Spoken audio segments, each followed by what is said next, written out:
Bismillahirrahmanirrahim. Assalamualaikum warahmatullahi wabarakatuh. Alhamdulillahi rabbil alamin. Wassalatu wassalamu ala asyrafil anbiya'i wal mursalin. Nabiyyina Muhammadin wa ala alihi wa sahbihi ajma'in. Amma ba'du. Alhamdulillah, bersyukur kepada Allah Subhanahu wa taala. Pada pagi ini kita dapat diberikan kesempatan untuk meneruskan pengajian kita, membahaskan nama-nama Allah Al-Husna, Asma'ullah Al-Husna, yang mana kita akan menyambung masih lagi lega pada nama Al-Awwalu, Al-Akhiru, Al-Zahiru, Al-Batin. Dan kita masih lagi berbaki dua penjelasan makna atau dua makna berkenaan dengan nama Allah Al-Zahiru. Makna kita tak masuk lagi Al-Batinu. Kita akan masuk sebentar lagi, kita akan masuk selepas kita jelaskan apa yang berbaki berkenaan dengan penjelasan nama Al-Zahiru. Baik.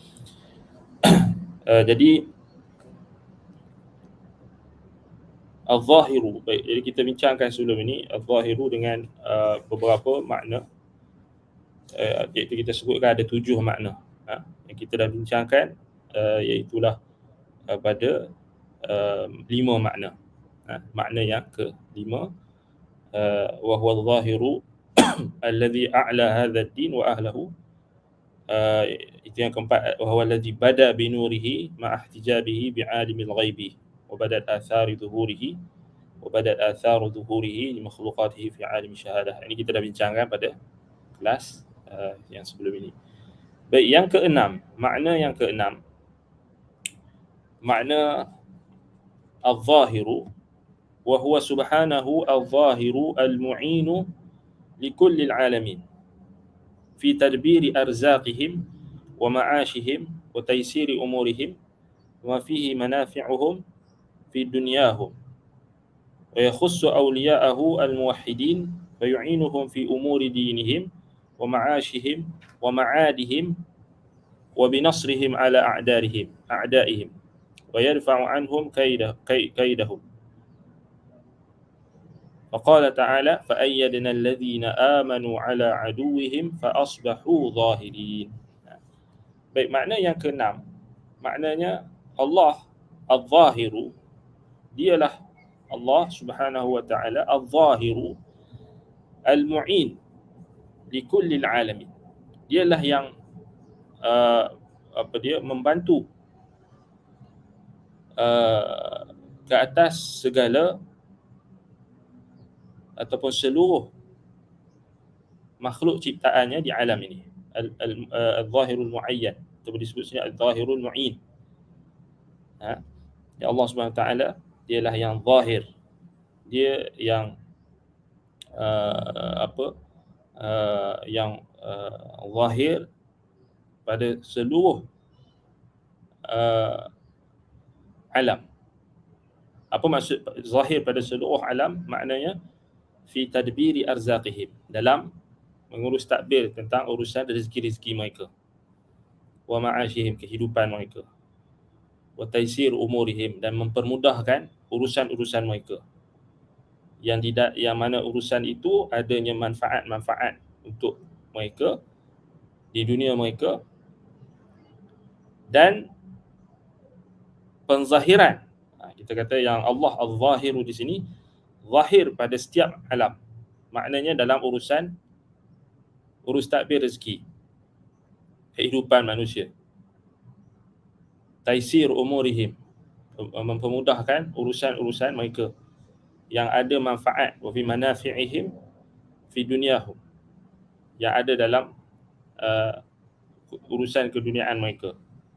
Dan yang lebih khusus, wa yakhussu awliya'ahul muwahhidin. Allah al-zahir, yakni zahirnya Allah yang penzahiran yang lebih khusus itu adalah melibatkan wali-walinya di kalangan al-muwahhidin, di kalangan ahli tauhid. So maknanya kita boleh faham daripada sini, zahirnya Allah Subhanahu Wa Taala di alam ini ada dua. Yang pertama, zahirnya dia dengan seluruh urusan yang berkait dengan rezeki, kehidupan, mempermudahkan urusan seluruh makhluk, kesemuanya zahir. Kita kata dengan urusan Allah. Maknanya zahirnya di sini, zahir di sini maknanya al-mu'in li kullil alamin. Dia yang membantu, yang kita kata apa, yang terzahir seluruh penglibatan yang berkait dengan urusan rezeki, kehidupan, dipermudahkan urusan, manfaat-manfaat yang ada di dunia. Maknanya ini zahir yang umum, semua orang. Maknanya zahirnya Allah Subhanahu Wa Taala dalam setiap atau segenap urusan. Dalam segenap urusan. Ini zahir yang maknanya semua. Tak kira lah orang, kalau manusia, sama ada orang itu beriman atau orang itu tidak beriman, orang itu orang Islam atau orang bukan Islam, orang yang taat ataupun orang yang bermaksiat, orang yang tunduk dan patuh kepada Allah ataupun orang yang ingkar dan sombong kepada Allah, semua terzahir urusan yang Allah Subhanahu Wa Taala yang takbir ataupun urus berkenaan dengan mereka. Kedua, yang khusus, khas. Zahir yang khas maknanya zahirnya Allah dalam maknanya urus takbir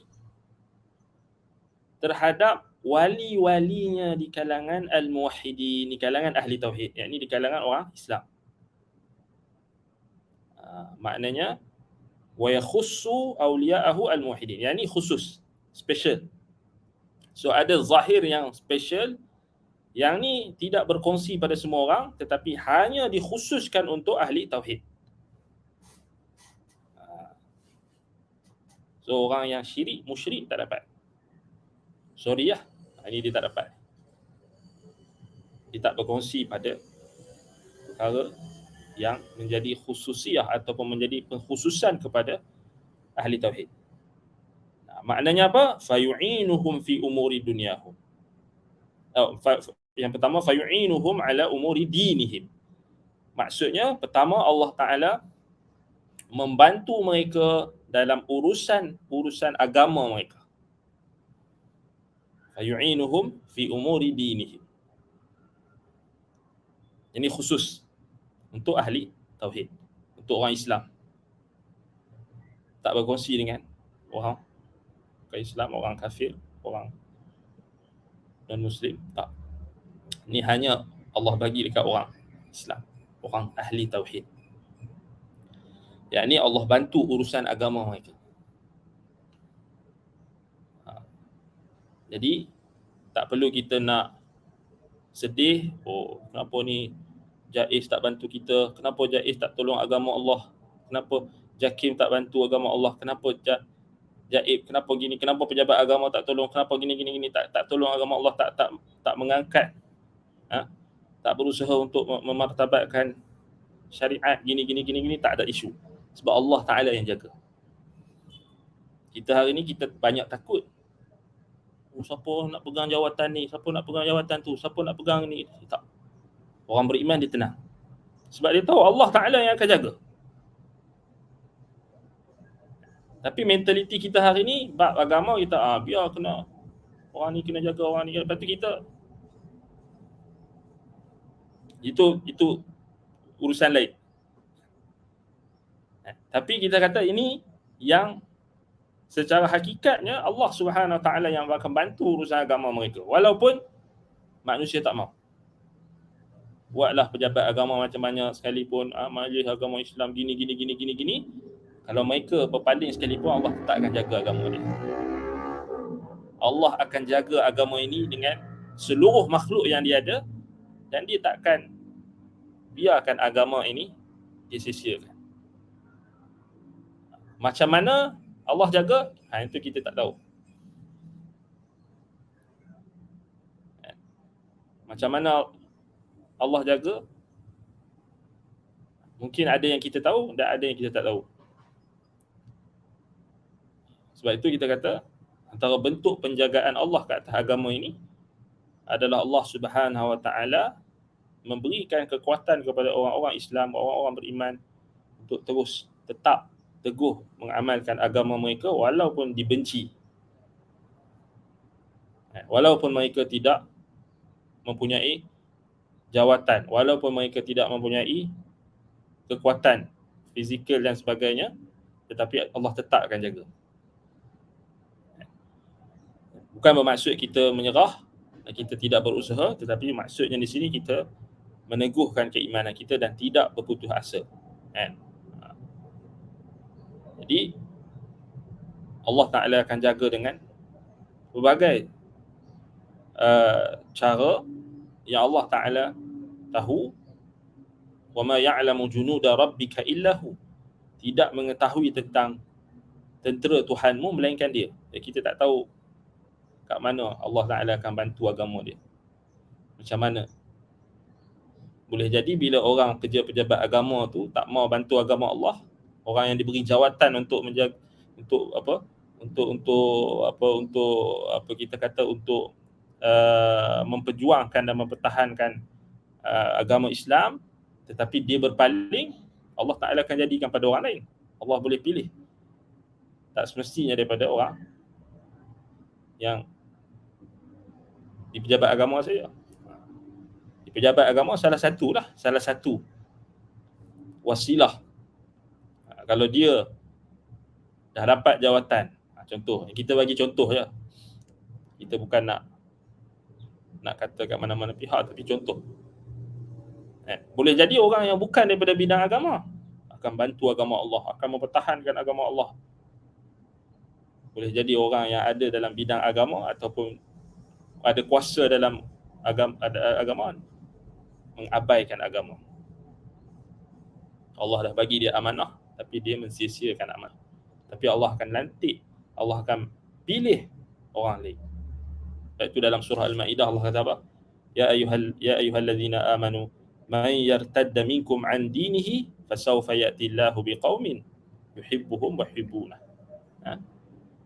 Dalam surah Al-Maidah Allah SWT sebutkan hakikat perkara tersebut. Allah kata man yartadda minkum an dinihi, barang siapa yang murtad di kalangan kamu,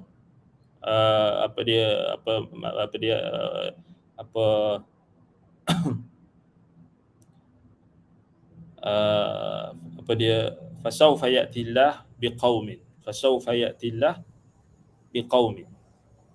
maka Allah Subhanahu Wa Taala akan mendatangkan satu kaum. Ya ayyuhalladzina amanu man yartadda minkum an dinihi, wahai orang beriman, barang siapa yang di kalangan kamu yang berpaling, murtad daripada agamanya, fasawfa ya'tillahu biqaumin yuhibbuhum wa yuhibbunah, maka Allah akan mendatangkan dengan satu kaum yuhibbuhum, yakni Allah menyintai mereka, wa yuhibbunah, dan mereka menyintai Allah. Azillatin 'alal mu'minin, a'izzatin 'alal kafirin, yang mana mereka ini mempunyai sifat yang berlemah lembut dan juga sifat rahmat sesama orang-orang beriman. A'izzatin 'alal kafirin, dan mereka tegas dan gagah dalam berhadapan dengan orang-orang yang kafir.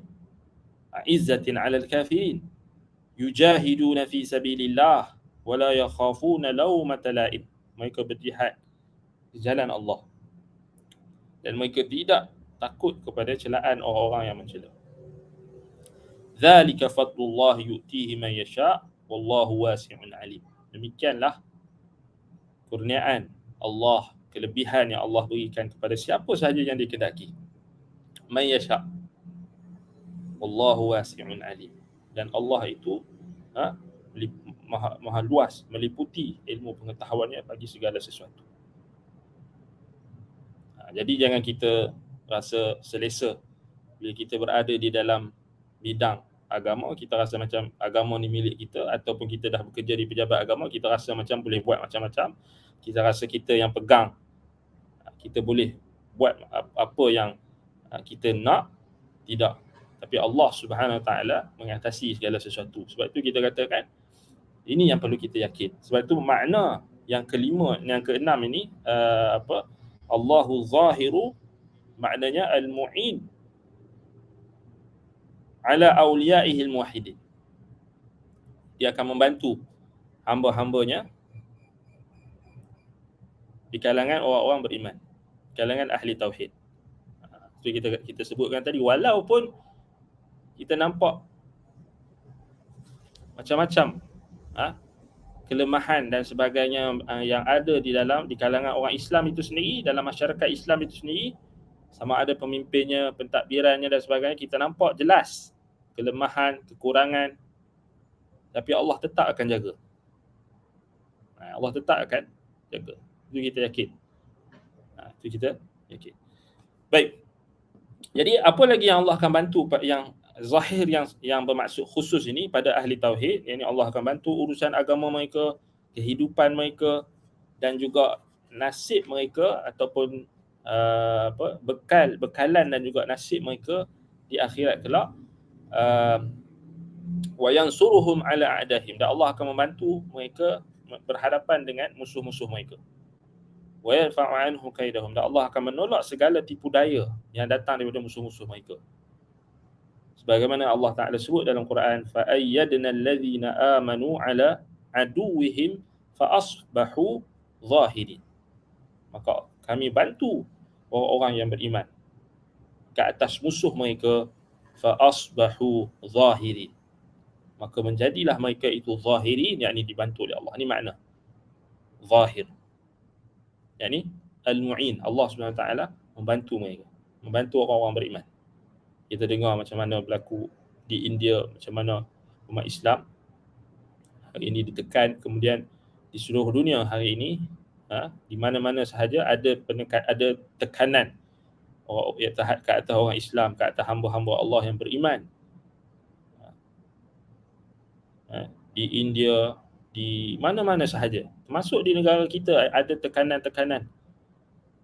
Walaupun negara kita ni adalah majoritinya orang Islam, tetapi masih lagi kita sendiri, kita lihat bagaimana ada perkara-perkara yang kita kata yang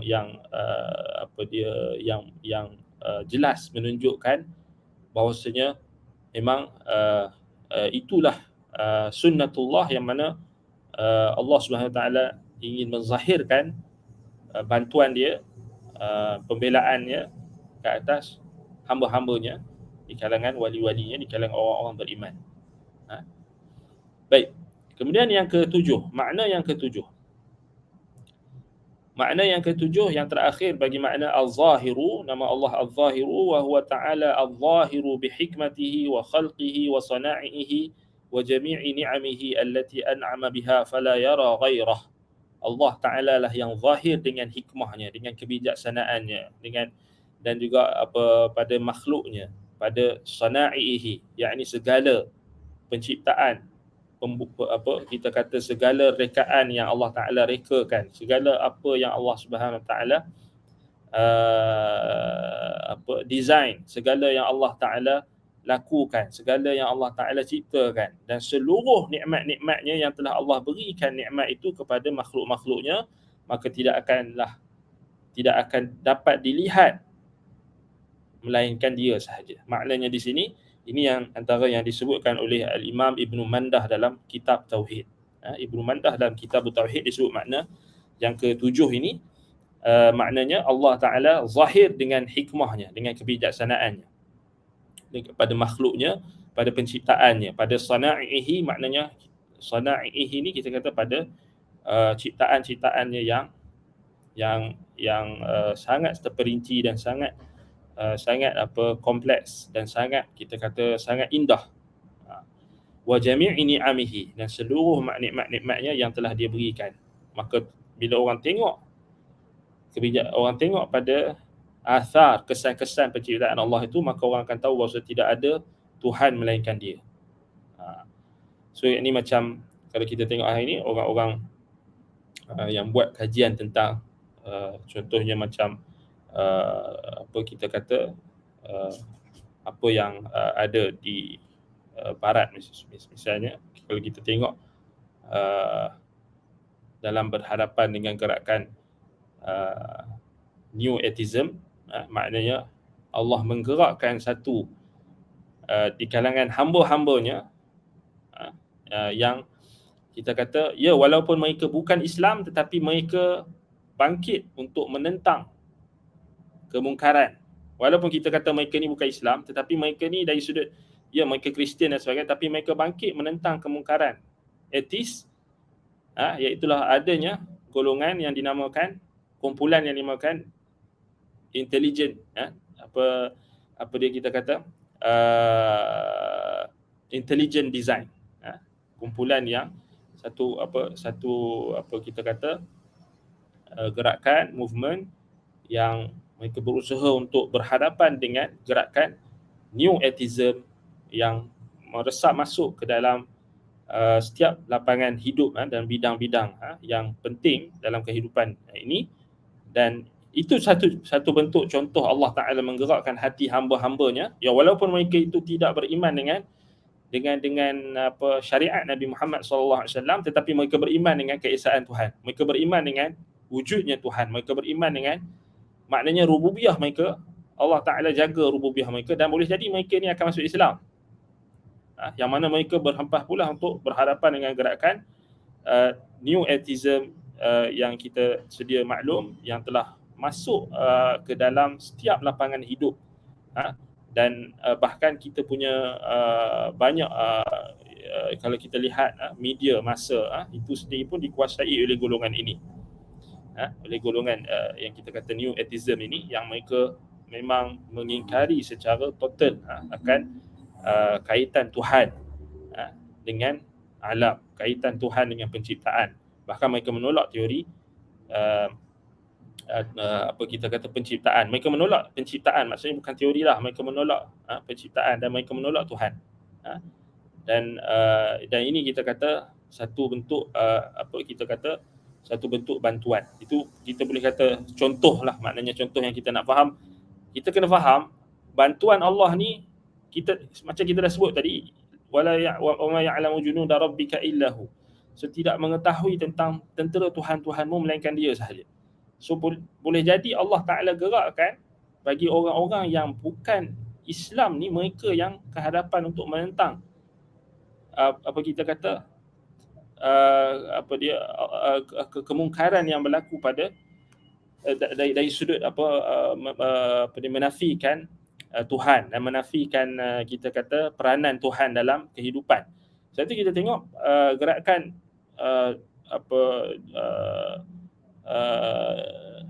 intelligent design ini, mereka banyak buat kajian, dan mereka banyak, kalau kita tengok balik contoh yang terkehadapan, kalau kita tengok macam mana antara yang jelas yang kita boleh kaitkan dengan makna yang keenam, yakni kalau kita kaji tentang contohnya tentang DNA, so DNA sampai disebutkan dalam salah satu buku Signature in the Cell, DNA Evidence for Intelligent Design.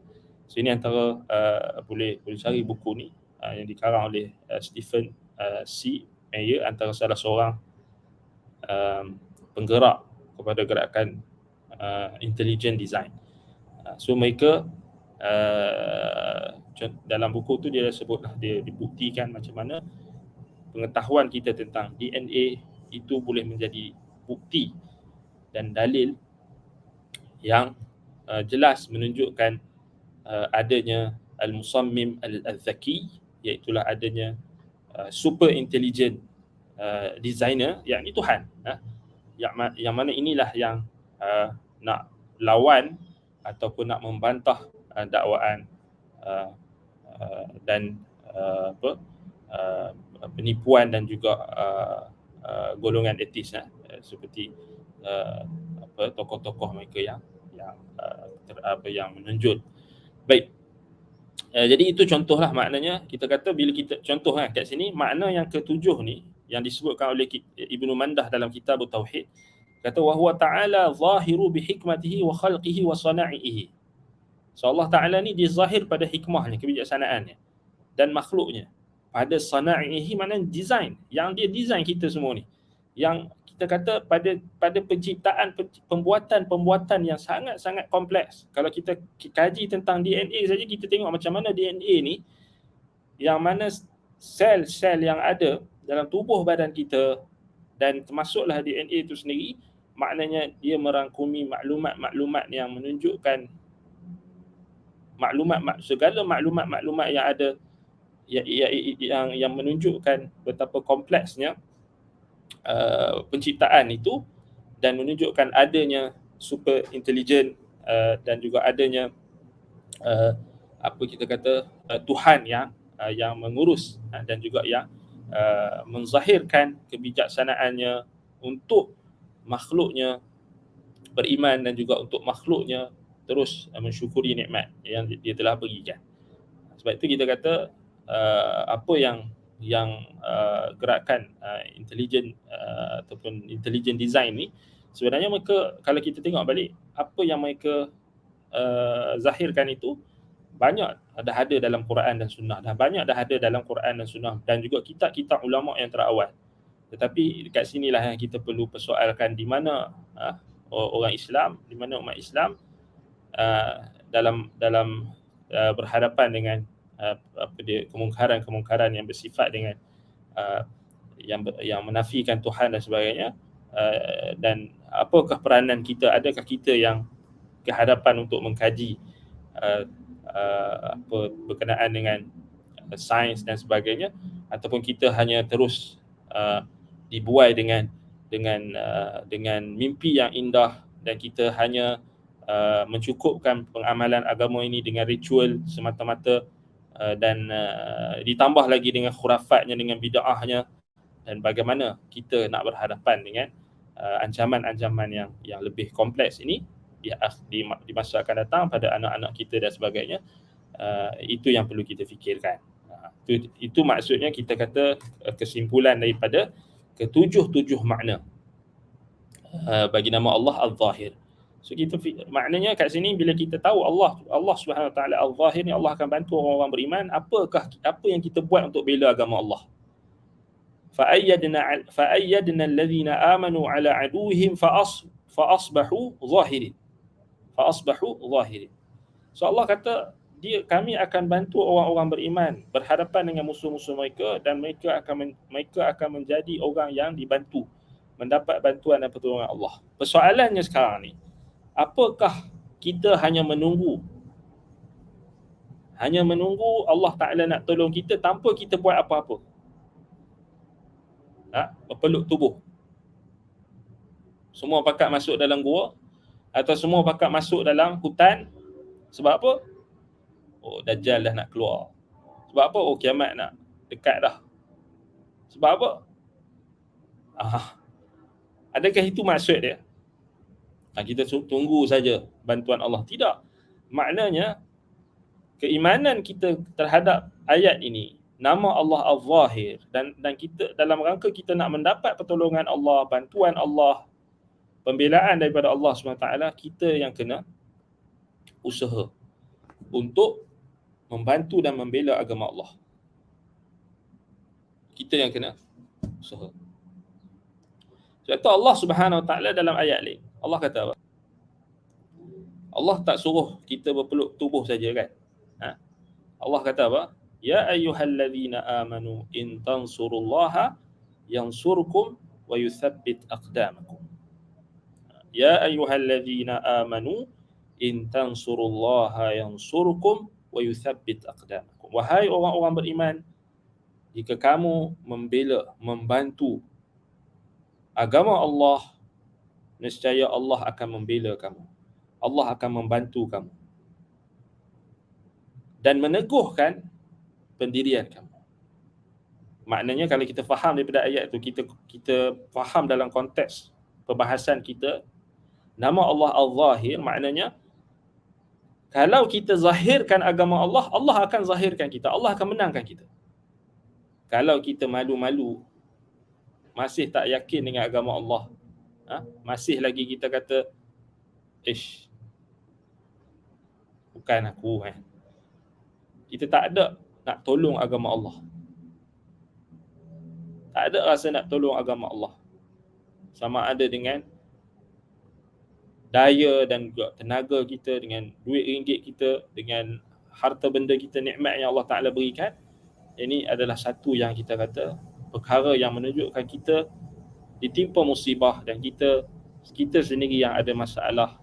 Dan ini yang kita kena ingatkan pada umat Islam. Maknanya hari ini jangan nak tunggu hanya semata-mata pejabat agama, majlis agama Islam, masjid. Mereka ada peranan mereka. Kita bukan nak nafikan peranan pejabat agama, majlis agama. Mereka ada peranan mereka. Kita tak nafikan. Allah akan bantu agama ini melalui mereka juga. Dan kita tak boleh nak kata, kita tak boleh nak sebut ataupun nak kata ataupun nak membuat dakwaan yang di luar ilmu kita, di luar kemampuan kita. Kita tak boleh nak borong semua, ataupun kita nak kita kata semua kita nak kata itu adalah bantuan itu datang daripada pihak ini saja, bukan pihak tu, pihak ini saja, geng kita saja yang akan bantu agama Allah, jemaah lain tak. Bukan macam tu. Tapi kita yang kena buktikan apa yang kita buat, apa peranan kita. Kalau seseorang yang bukan dalam bidang agama, misalnya dia dalam bidang teknologi contoh, apa yang dibuat dengan bidang teknologi itu untuk membantu agama Allah, so dia kena persoalkan. Misalnya orang yang berada dalam bidang sains, apa yang dia gunakan nikmat ilmu pengetahuan yang Allah berikan daripada pengetahuan dia tentang sains, apa yang dia gunakan untuk bantu agama Allah. Orang yang ada kepakaran dalam apa-apa bidang, apa yang dibuat untuk bantu agama Allah. Itu maksud dia. Bukan kita nak kata kita nak cari kesalahan orang ni, kesalahan. Bukan. Kita nak timbulkan kesedaran. Ini yang paling penting bila kita berinteraksi atau bila kita nak tengok kesan ataupun tuntutan daripada kita beriman dengan nama Allah. Antaranya Al-Zahir. Maknanya tak semestinya kita daripada bidang agama. Boleh jadi daripada bidang-bidang lain, tapi apakah peranan kita? Sudah tentulah kita kena belajar agama kita, kita kena fahamkan tentang tuntutan yang ada dalam agama kita. Dan itu yang paling pertama sekali lah, menuntut ilmu. Semua. Dan kita perlu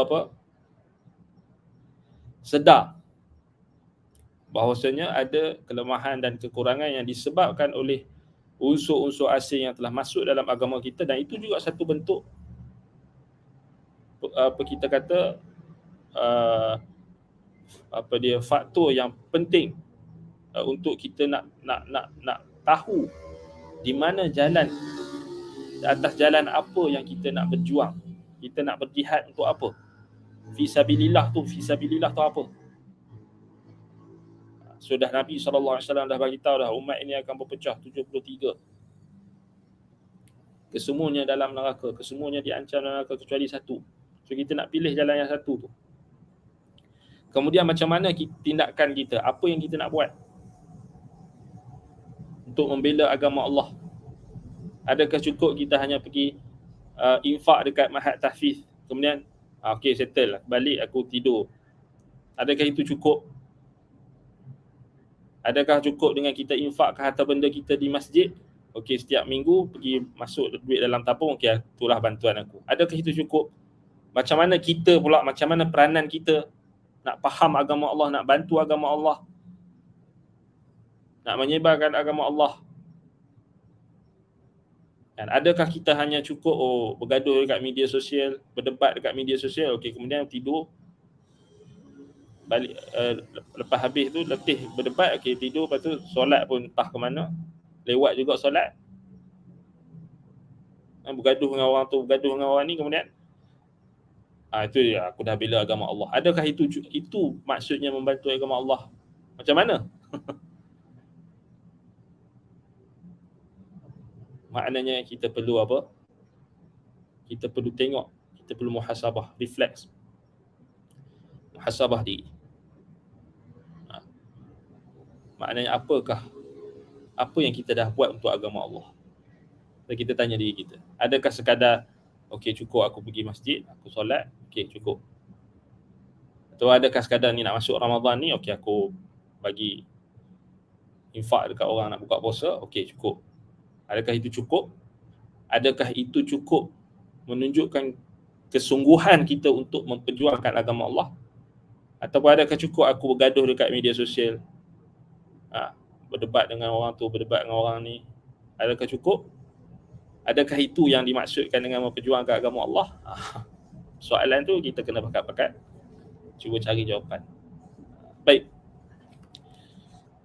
Jadi itulah 7 makna. Jadi al-zahiru. Baik, jadi kita masuk pada nama Allah yang berikutnya, yang terakhir daripada 4 nama yang kita sebutkan sebagai rukun tauhid, maksudnya yang semua nama-nama akan kembali kepada keempat nama ini. Al-awwalu, al-akhiru, al-zahiru, al-batinu. Yang terakhir maknanya al-batinu, yang mana al-batinu ada 6 makna.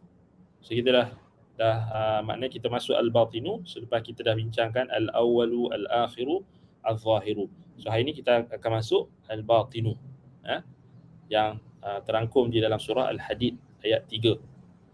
Wal awwalu wal akhiru wal zahiru wal batinu.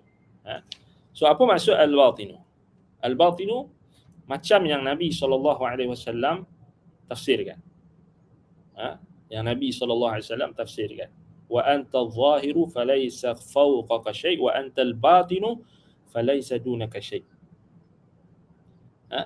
Dan engkaulah yang zahir, tiada sesuatu di atasmu, dan engkaulah yang batin dan tiada sesuatu yang lebih dekat daripadamu. Makna dari sudut bahasa, al-batinu ismul fa'ilu liman ittasafa bil butun wal batinu khilafu zahir wa yadullu ala al-khafa' wal ihtijab wa adami zuhur. Disebutkan batunat fulanan أو خبرته إذا عرفت باطنه وظاهره. Dari sudut makna lughah, bahasa, al-batinu ini dia merujuk kepada isim fa'il bagi merujuk kepada sifat yang bersifat dengan al-butun. Al-butun, al-batinu maknanya khilaful zahir, berlawanan, sesuatu yang berlawanan dengan zahir, yang menunjukkan al-khafa', menunjukkan tersembunyinya sesuatu, wal ihtijab, dan tertutupnya sesuatu, wa adami zuhur, dan dia tidak zahir. Jadi makna dari sudut bahasa, batin ni perkara yang batin lah, perkara yang kita tak nampak, perkara yang zahir, perkara yang berlawanan dengan zahir. So dari sudut bahasa memanglah dia berlawanan dengan makna, maknanya dia tak sama dengan makna zahir, lawan bagi zahir, maknanya batin. Itu dari sudut bahasa. Kita nak tengok dari sudut makna syar'i. Makna syar'i, istilah yang kita nak faham daripada nama Allah al-batinu, dia ada 6 makna. Baik. Yang pertama, Allah Subhanahu wa taala al-batinu maknanya al-muhtajibu an absaril khalaiqi fala yura fid dunya wala tudrikuhu al-absar fil akhirah likamali 'azamatihi wa jalalihi wa kibriyaihi. Makna yang pertama, Allah al-batinu maknanya al-muhtajibu an absaril khalaiq. Allah itu terhijab daripada pandangan-pandangan makhluk. Allah itu terhijab daripada pandangan-pandangan makhluk. Maknanya fala yura fid dunya, tidak dilihat di dunia. Maksud al-batinu yang pertama. Tidak, kita tak mampu untuk lihat Allah di dunia, wala tudrikuhul absar fil akhirah, dan tidak boleh dicapai. Makna tudrak ni maknanya kita tak boleh nak ihatah, kita tak boleh nak meliputi seluruh penglihatan ataupun panca indera kita dari setiap sudut untuk kita melihat Allah di akhirat nanti pada setiap sudut, tak boleh. Maknanya tak boleh meliputi, nak meliputi Allah itu kita tak boleh nak meliputi Allah. Itu maksud idrak. Dia lebih pada, idrak ni dia lebih khusus daripada ru'yah. Sebab itu bila dalam Quran Allah kata wahwa la tudrikuhul absar wa huwa yudrikul absar, maknanya Allah Taala maksudkan penglihatan kita ni tak mungkin untuk mencapai, untuk meliputi zat Allah, sifat Allah itu. Wa huwa yudrikul absar, dan dialah yang meliputi seluruh pandangan makhluk. Dia Allah yang sebaliknya. Sebab itu al-idrak, al-ihatah. Al-idrak ni dia makna yang lebih khusus daripada ru'yah. Sebab itu dalam Quran Allah tak nafikan tak boleh dilihat, Allah kata tak boleh dicapai. Maknanya sebab di akhirat nanti kita akan tengok Allah, iaitu ketika dalam syurga. Antara ulama bahaskan tentang ru'yatullah, iaitulah melihat Allah Subhanahu Wa Taala di akhirat. So, Nabi SAW sebutkan di dalam ketika mentafsirkan ayat dalam surah Yunus, lilladzina ahsanul husna wa ziyadah, bagi orang-orang yang beriman mereka akan mendapat syurga, al-husna, kebaikan yang infinite, kebaikan yang tidak ada batasannya. Dan mereka akan dapat penambahan, wa ziyadah. Ziyadah itu Nabi SAW tafsirkan an-nadharu ila wajhillah, melihat wajah Allah. Maknanya isbat, kita akan melihat wajah Allah di akhirat ketika masuk syurga. Sebab itu Nabi SAW berdoa, Allahumma wa as'aluka ladzatan nadhari ila wajhik wa syauqa ila liqa'ik. So Nabi minta, ya Allah, berikanlah aku kelazatan melihat wajahmu dan kerinduan untuk bertemu denganmu. So jadi sebab itu dalam Quran hanya Allah nafikan idrak, tapi Allah tak nafikan ru'yah. Bahkan ru'yah isbat. Cuma yang dalam Quran yang nafikan ru'yah adalah ru'yah di dunia. Sebab tu ketika Nabi Musa AS nak lihat Allah di dunia, Allah kata lan tarani, kau takkan boleh tengok aku di dunia. So itu maknanya Allah Ta'ala terhijab di dunia, tetapi di akhirat Allah Ta'ala akan menzahirkan zatnya yang mulia pada orang-orang yang beriman. Itu salah satu qaul ataupun salah satu i'tiqad ahli sunnati wal jamaah. Dan ada lagi perincian-perincian berkenaan melihat Allah ni di akhirat. Tapi yang kita nak fokuskan di sini adalah di dunia kita tak boleh tengok Allah, terhijab daripada melihat Allah, tapi di akhirat kita akan boleh lihat Allah Subhanahu Wa Taala di dalam syurga. Baik. Sebab tu kena masuk syurga dulu. Itu point dia. Itu point dia. Baik, jadi nak masuk syurga kena beramal. So itu kan, kena beramal. Baik. Jadi makna yang pertama ni al-muhtajibu an absaril khalaiqi fala yura fid dunya wala tudrikuhu al-absar fil akhirah likamali 'azamatihi wa jalalihi wa kibriyaihi. So, sebab apa kita tak boleh tengok Allah di dunia dan tak boleh nak mencapai Allah Ta'ala itu di akhirat. So mencapai ni dari segenap sudut. Kerana keagungan, kerana kesempurnaan keagungannya. Dan juga ketinggiannya, keagungannya, kebesarannya. Sebab itu kita terhalang untuk idrak, untuk meliputi Allah Subhanahu Wa Taala. Maknanya kita tak boleh nak tengok Allah Subhanahu Wa Taala dengan secara idrak, dan kita tak boleh nak capai. Tetapi yang diisbatkan di dalam Quran dan Sunnah kita boleh tengok. Sebab itu dalam hadis-hadis Nabi SAW dia kata innakum satarawna rabbakum kama tarawna al-qamara lailatal badr. Kama tarawna al-qamara lailatal badr. Kamu akan melihat Tuhan kamu sebagaimana kamu melihat bulan purnama pada malam yang apa kita kata yang tidak ada awan dan sebagainya. La tudammuna fi ru'yatihi. Maknanya Nabi SAW kata kita ni akan tengok Tuhan macam kita tengok bulan purnama. Maknanya tak ada apa yang menghalang. Tak ada apa yang menghalang untuk kita tengok Tuhan. Dan kita akan tengok Tuhan. Itu di akhirat. Di dalam syurga. Dan adalah perbahasan lagi berkenaan dengan tengok Tuhan ni, tengok Allah ni ketika ketika kita disoalkan nanti. So, tetapi apa yang kita lihat tu, keadaan-keadaan tu berbeza-beza lah.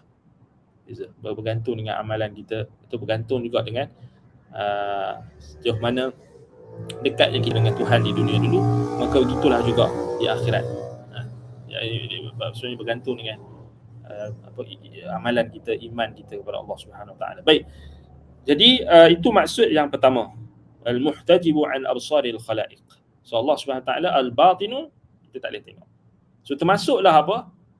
Buatlah teropong, buatlah teleskop yang besar ke, yang super teleskop ke, buatlah apa sahaja alat kononnya kita hantarlah ke angkasa, hantarlah ke orbit ke, hantarlah ke Mars ke Pluto ke matahari ke, apa sahaja alat-alat yang orang hari ni dah buat macam-macam, apa dia macam-macam nama kan. Tapi kita punya negara punya satelit, kita buat satelit, tapi satelit kita dah tak berfungsi kan. Tapi orang kafir mereka hantar satelit apa semua. Mereka buat teropong macam-macam teropong. Tapi mereka nak kaji angkasa. Nak cari alien. Nak cari alien. Nak cari planet apa? Planet yang ada kehidupan. Nak pindah ke Mars. Nak pindah ke Mars tak boleh tahan. Nak cari kehidupan yang baru, nak keluar daripada bumi. Tak tahu lah boleh ke tak. Kan? Dan sudah tentu mereka, ini menunjukkan fitrah manusia, mereka nak tahu lebih daripada apa yang mereka dah lihat. Boleh tak nak cari Tuhan dengan alat-alat itu? Tak boleh ya. Kau teropong, kau nampak gini, kau nampak bintang-bintang, kau nampak apa dia komet, kau nampak apa benda semua yang ada tu, tak boleh capai lagi Tuhan. Baru sampai langit pertama je yang kita dapat tengok tu. Ni baru langit pertama.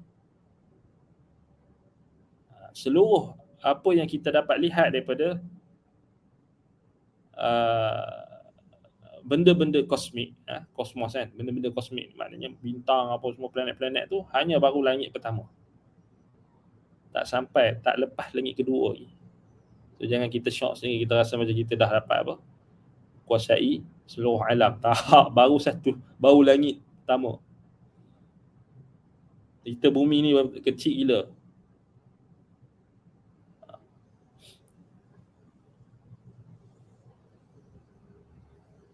Jadi tak boleh. Maknanya termasuklah tak boleh tengok Tuhan ni di dunia terhijab. Pakailah teropong ke, pakailah apa ke, tak boleh nak capai lebih daripada apa yang kita kata yang bukan kemampuan yang telah Allah Ta'ala berikan kepada kita. Dia tak boleh nak tembus langit yang pertama, tak boleh nak tembus alam ghaib lah, maknanya tak boleh sampai pun alam ghaib lagi. So maknanya kalau kita boleh nampak nebula punya di bintang apa semua tu dengan alat-alat apa dia teleskop dan sebagainya, itu benda yang zahir. So itu benda yang kita boleh capai, maknanya kita boleh tengok kan. Kita boleh tengok, maknanya benda tu benda yang bukan ghaib lah, benda yang kita boleh tengok. Kita nampak. Maknanya boleh tak nak tengok, nak cari malaikat? Tak boleh Boleh ke nak cari Allah? Lagi tak boleh. So itu maknanya Allah al-batinu, Allah terhijab. Muhtajibu an absaril khalaiq. So dia terhijab daripada pandangan makhluk. So gunalah teleskop ke, buat super teleskop ke, buat alat yang hebat-hebat ke, hantar pergi ke planet Mars ke, Pluto ke nak cari Tuhan, tak boleh, tetap tak boleh. Kamu takkan jumpa Tuhan dekat alam ni. Kamu takkan boleh tengok Tuhan. Sebab apa? Allah al-batinu, al-batinu, al-muhtajibu an absaril khalaiq. Orang kafir dia baru naik ke ISS, dia rasa dia dah kuasai dunia kan. Padahal ada lagi. Dia rasa dunia tu milik dia. Itu orang sombong, orang yang mutakabbir. Dia rasa dunia ni seluruhnya milik dia. Dia nak buat apa pun ikut suka hati lah, nak perang ke nak apa. Itu orang yang sombong kat atas muka bumi ni. Dia ingat dia dah besar dah. Dia tak tahu dia tu kecil je. Itu manusia ni kalau dia zalim lah. Sebab tu kita katakan tak boleh. Tak boleh nak tembus langit pertama pun tak boleh. Nak tembus langit pertama ni pun tak boleh. Jadi kenapa kita sombong, tak nak tunduk kepada Allah SWT yang mencipta seluruh langit dan bumi? Tapi kalau bincang dengan golongan konspirasi dengan flat earth dan sebagainya, habis apa semua tak boleh. Itu satu lagi. Maknanya Islam tidak melarang kita untuk membuat kajian, penerokaan. Islam tak larang, Allah tak larang kita untuk buat penerokaan. Kaji tentang laut, kaji tentang bumi, kaji tentang langit, kaji tentang angkasa, planet. Tak larang. Untuk manfaat kita. Tetapi soalannya, adakah penerokaan yang kita buat itu ataupun kajian yang kita buat itu membuatkan kita tunduk dan patuh kepada perintah Allah? Itu persoalan dia. Adakah mendekatkan kita dengan Allah atau menyombongkan kita daripada Allah ataupun menjauhkan kita daripada Allah? Itu sahaja yang kita perlu soalkan. Sebab itu kita ketinggalan banyak lah. Orang Islam ketinggalan banyak. Kita disibukkan dengan perkara-perkara yang kita disibukkan dengannya, pemerintahan, dengan politik, dengan gini itu, gaduh dan sebagainya. Dan itu melemahkan umat Islam di seluruh dunia. Kalau kita, maknanya kita hanya reda untuk pakai teknologi dan pakai manfaat-manfaat duniawi yang diterokai oleh orang-orang kafir, dan kita ke belakang. Kita pandai buat apa? Kerih terbang, parang terbang, apa lagi? Sihir,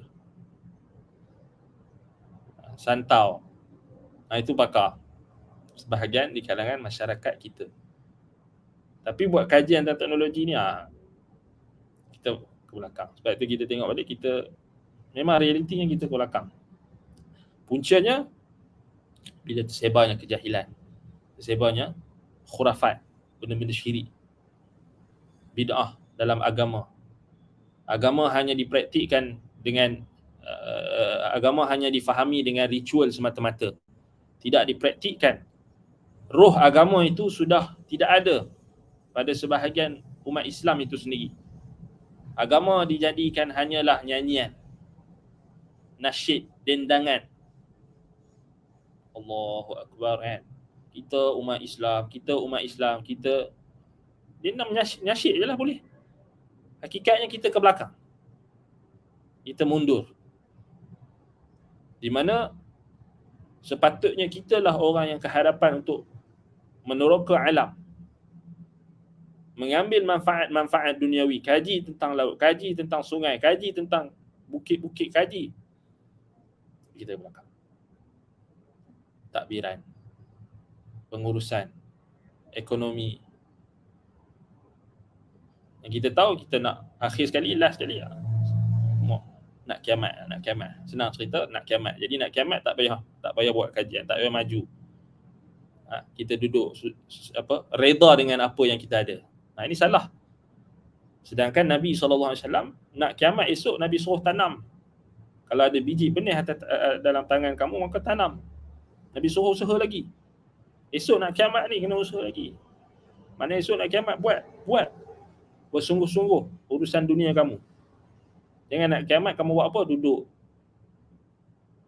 Jangan salah orang tu, cari orang ni, salah orang tu.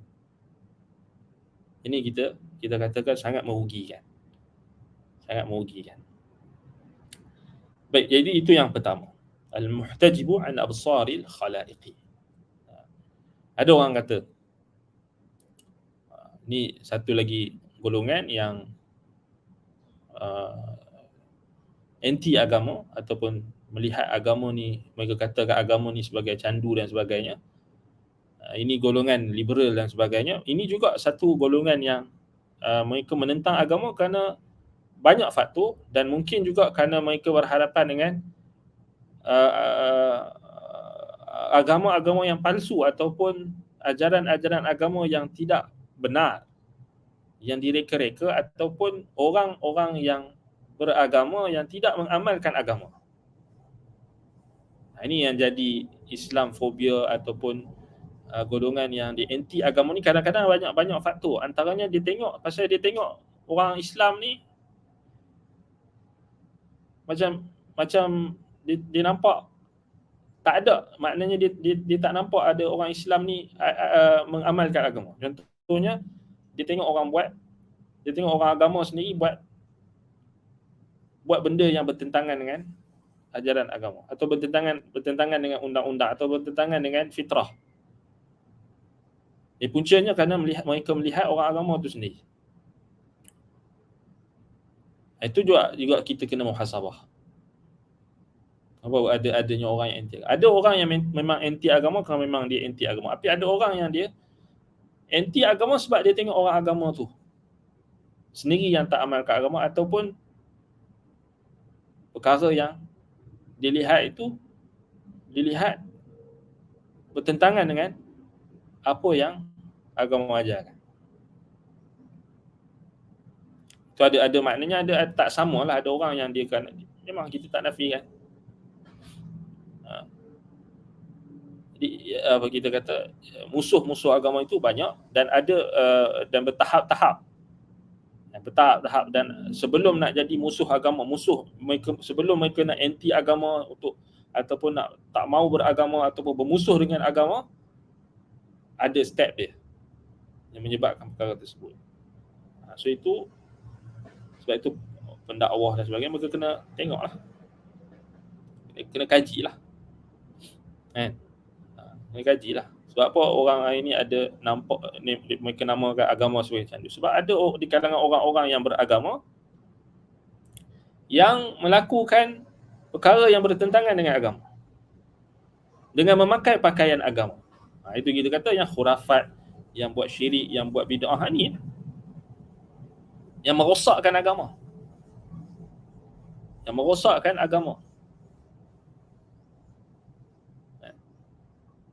Akhir sekali itu kita kata buat syirik, buat bid'ah semua. Yang tu je lah dia faham.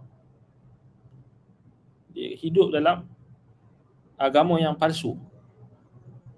Bukan agama, tapi dia anggap benda tu agama.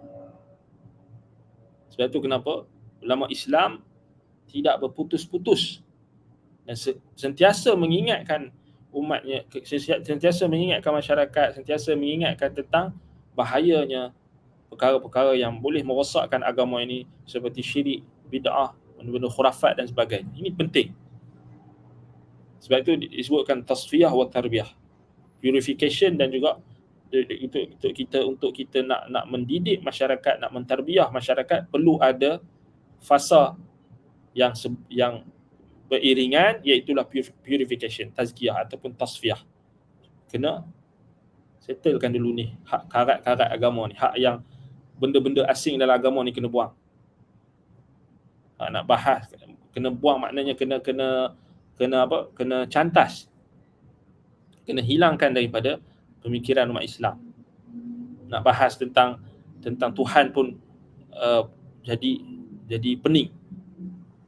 Walhal Al-Quran dan Sunnah dan juga pemahaman salaful ummah itu datang dengan mudah, tetapi disulitkan. Nak kenal Tuhan pun tak kenal Tuhan lagi. Itu banyak benda lah maknanya. So itu yang pertama maknanya, makna Allah al-batinu al-muhtajibu an awsaril khalaiqi. So Allah SWT terhijab oleh pandangan makhluk. Fala yura fid dunya wala tudrikuhu al-absar fil akhirah. So dia tidak akan dilihat di dunia. Maknanya akan dilihat di akhirat. Wala tudrikuhu al-absar fil akhirah. Maknanya tidak akan dicapai seluruh panca indera kita, tak boleh nak capai Tuhan sama ada di dunia dan di akhirat. Yang di akhirat hanya mampu untuk kita tengok Allah nanti, lihat Allah. Yang tu yang kita doa hari-hari, kita nak masuk syurga, nak tengok wajah Allah. Itulah yang Nabi SAW sebutkan, lazzatan nazari ila wajhik, kelazatan melihat wajahmu. Yang tu. Ada orang kata, kenapa mengaji agama ni? Orang ni sebaliknya ada orang apa? Orang yang anti agama ni pula, dia kata kenapa ni duk mengaji agama? Orang putih dah naik sampai ke Mars, sampai ke Marikh. Mereka dah buat sampai macam-macam dah kat angkasa. Baik, kita kata biarlah kat mereka. Mereka nak buat. Tapi kita orang Islam, kita nak bertemu dengan Tuhan yang mencipta seluruh alam. Yang mana Allah Subhanahu Wa Taala, dia di atas seluruh alam. Dia di atas arasnya. Dan arasnya tu di atas air, dan air itu berada di langit yang ketujuh. So lagi tinggi. Kamu duk sibuk dengan NASA-nya, duk sibuk dengan ni, sampai dekat situ je lah, ISS je lah yang boleh. Okey, kamu tak boleh sampai lagi sampai ke Pluto ke apa. Lepas pada langit, nak menembus langit pertama pun tak mampu. Tapi kami nak mengejar sesuatu yang pasti, iaitulah masuk syurga. Syurga berada di mana?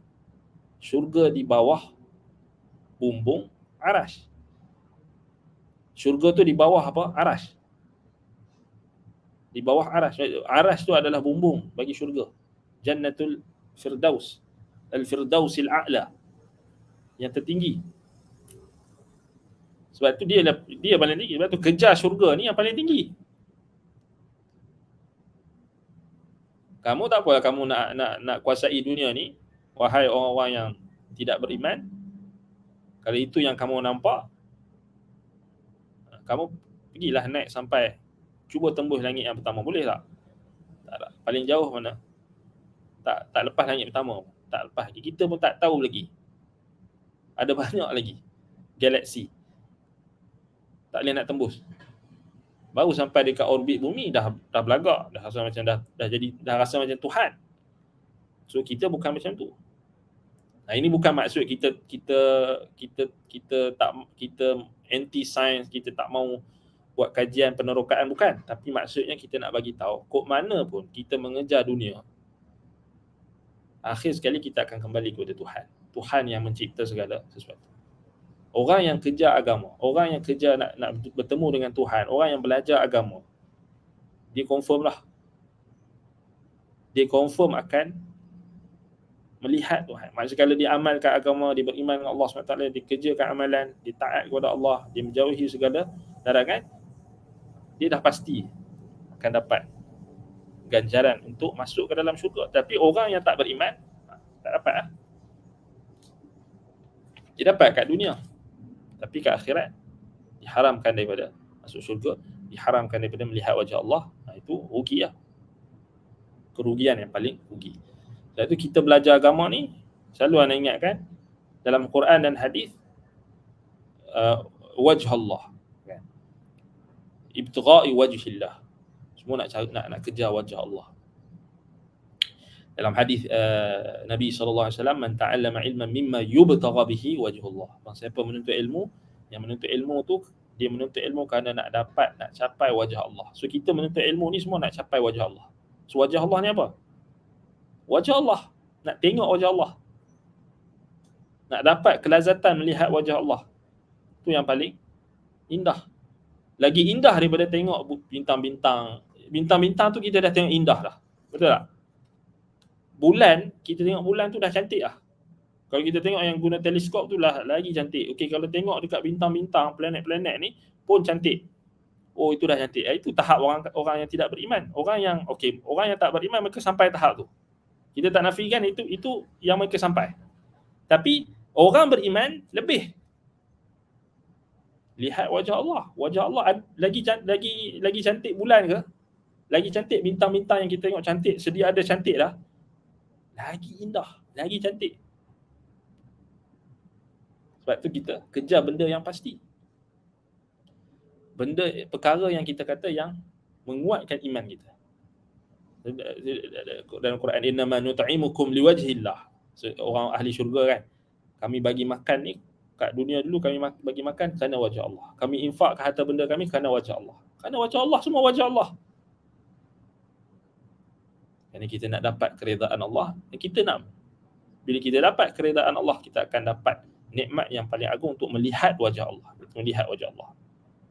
Satu ulama masukkan melihat wajah Allah itu sebagai nikmat yang paling agung. Nikmat yang paling agung. Baik. Itu makna yang kita kata yang pertama.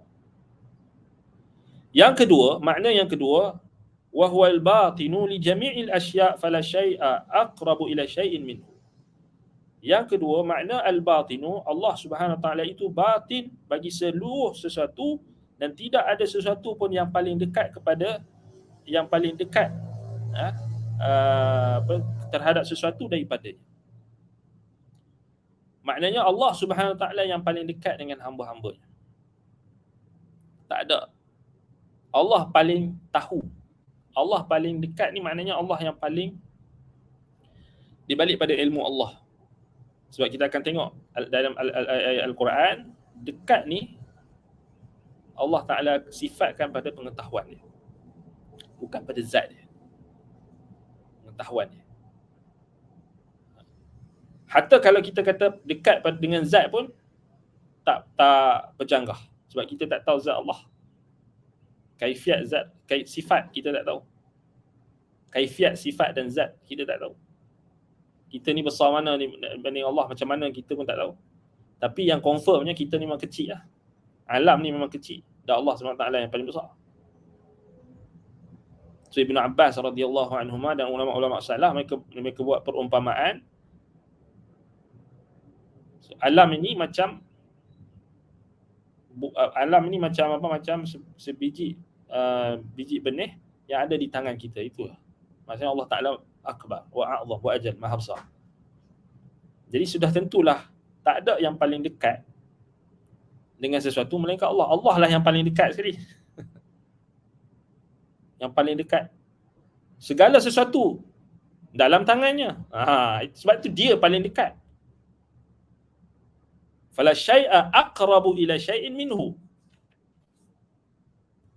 Kan? Pasal dia Tuhan. Seluruh makhluk dia paling tahu dan dekat dengan dia. Itu maksud dekat tu. Bukan maksud dekat tu Allah Ta'ala masuk meresap ke seluruh alam seperti mana yang difahami oleh falasifah ataupun golongan batiniah. Bukan maksudnya Allah di mana-mana. Bukan Allah SWT itu meresap masuk. Tuhan tu macam teori faid, macam teori emanasi yang dipegang oleh golongan falasifah. Tuhan tu macam cahaya, ataupun Tuhan tu macam roh, spirit. Bukan. So kita umat Islam, ahli sunnah tak faham macam tu. Dekatnya Tuhan maknanya memang Allah Ta'ala yang paling besar dan alam ni kecil. Dan memang sudah tentulah bila Allah Ta'ala paling besar, alam tu kecil, sudah tentulah Allah paling dekat dengan segala sesuatu. Anda bagi perumpamaan yang Imam Ahmad bagi perumpamaan. Contoh. Okey, kat tangan kita ni ada something. So kat sini Ana ada botol. Okey. So baik, Ana kata botol ni paling dekat dengan Ana. Orang lain jauh lah. Maknanya orang tuan-tuan dan puan-puan yang ada dekat tempat masing-masing sudah tentu jauh kan.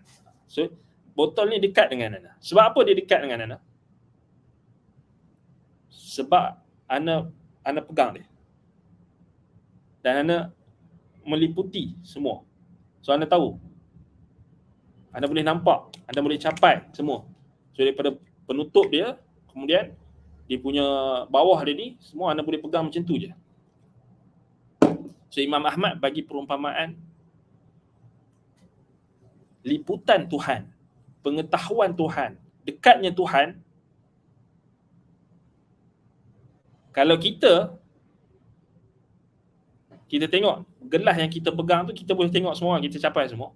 Maka Tuhan lebihlah boleh meliputi segala sesuatu. Dia bukan kita menyamakan Tuhan dengan makhluk, bukan. Atau menyamakan Tuhan dengan something, bukan. Tapi perumpamaan. Dipanggil qiyasul aula. So kalau kita yang di bawah tanggungan kita, so dalam rumah kita tahu kat mana kita meliputi pengetahuan dalam rumah kita. Tak tu pun kita punya liputan tetap lemah. Sebab buktinya kalau kita letak kunci kereta ke apa ke handphone ke apa kat mana yang salah tempat sikit, kita dah lupa, cari hilang. Satu hari cari tak jumpa. Kan? Itu kita makhluk, tapi Allah SWT tak macam makhluk. Sebab itu maksud fala syai'a aqrabu ila syai'in fala syai'a aqraba atau fala syai'a aqraba ila syai'in minhu. Al-batinu li jami'il asya', maknanya Allah Taala meliputi. Al-batinu maknanya dekat dengan setiap sesuatu daripada makhluk dia. Dan tidak ada yang paling dekat melainkan dia. Tak ada yang paling dekat dengan makhluk tu melainkan dia. Pada sesuatu tu maknanya makhluk melainkan dia. Dia Tuhan yang meliputi segala sesuatu. So ni kita akan ulas lagi nanti, insya-Allah kita akan bincang tentang apa maksud al-batinu ni, yang ketiga, yang keempat, yang kelima, yang keenam. Apa maksud dekatnya Allah dengan makhluk, kita akan bincangkan nanti. Dan kita nak tengok ada tak pertentangan, paradoks ataupun contradicts antara dekatnya Tuhan dengan ketinggian Tuhan di atas makhluk. Ada tak pertentangan? Macam mana kita nak hadapi atau macam mana kita nak berinteraksi dengan pertentangan yang cuba dilihat ataupun cuba didatangkan oleh golongan-golongan ahli batin? Sebenarnya tak ada pertentangan. So kita nak ulas nanti, insya-Allah pada kelas akan datang, ada tak pertentangan antara kita mengisbatkan sifat ketinggian Tuhan, yakni al-zahir, dan al-zahir, ada tak pertentangan dengan al-batin? Macam mana kita nak interact? Macam mana kita nak berinteraksi dengan pertentangan yang dikatakan ada pertentangan? Sebenarnya tak ada pertentangan. Kita nak tahu macam mana kita nak interact dengan ayat-ayat Quran yang kata Allah Subhanahu Wa Taala qarib, innahu qaribun mujib. Allah Subhanahu Wa Taala kata wa idza sa'alaka ibadi anni fa inni qarib. Aku dekat. Kalau apabila hamba aku bertanya tentangku, maka sesungguhnya aku dekat. Apa maksud dekat tu?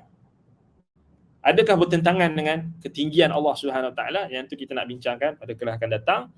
Baik, kalau ada soalan berkaitan dengan topik kita. Tak ada soalan. Baik. Naktafi bihadzal qadar. Aqulu qawli hadza wa astaghfirullah li wa lakum. Subhanakallahumma wa bihamdika asyhadu an la ilaha illa anta astaghfiruka wa atubu ilaik. Sallallahu ala Muhammadin wa ala alihi wa sahbihi wa baraka wa sallam. Alhamdulillahirabbil alamin. Wassalamu alaikum warahmatullahi wabarakatuh.